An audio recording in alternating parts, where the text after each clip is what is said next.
Hello everyone, আজ চলে এসেছি তোমাদের সাথে একটা নতুন ভিডিও শেয়ার করব। তো আজকে আমি বানাচ্ছি লোটে মাছের পকোড়া।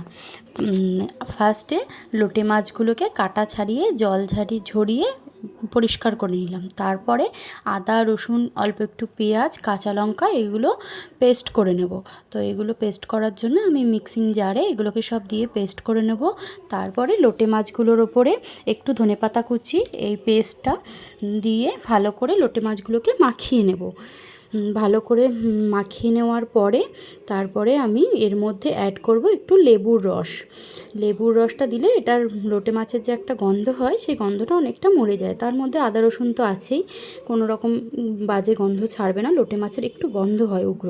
তো এর মধ্যে আমি স্বাদ মতো নুন, একটুখানি হলুদ গুঁড়ো এগুলো দিয়ে ভালো করে মাখিয়ে নেব। তো এই ম্যারিনেশনটা বেশিক্ষণ আগে করব না, নাহলে লোটে মাছ থেকে এমনি একটু জল ঝরে। তো সাথে সাথেই করে নেব, যার ফলে বেশি জল ঝরবে না। তো দেখো আমি ভালো করে মাখিয়ে নিলাম। আর লোটে মাছগুলোকে আপনারা চাইলে বড় পিসও করতে পারেন, আমি কিন্তু একটু ছোট ছোট পিসই করেছি, কারণ আমার খুব একটা বড় পিস পছন্দ নয়। এই দেখুন এরকম করে ছোট ছোট পিস করে নিয়েছি।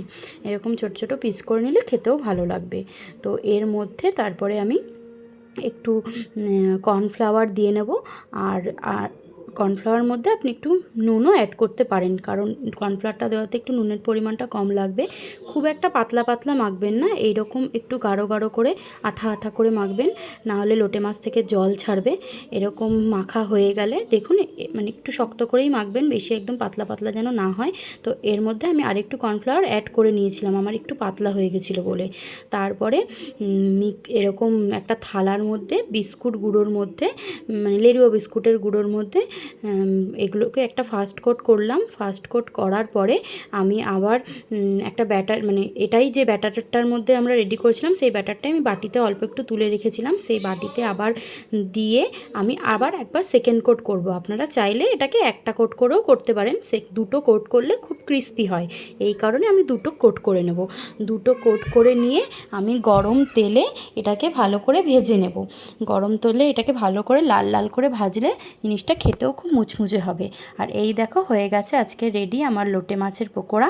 তোমরাও সবাই একবার ট্রাই করো আর জানিও কেমন লাগলো। চলো টাটা, আবার নেক্সট ভিডিও নিয়ে দেখা হবে।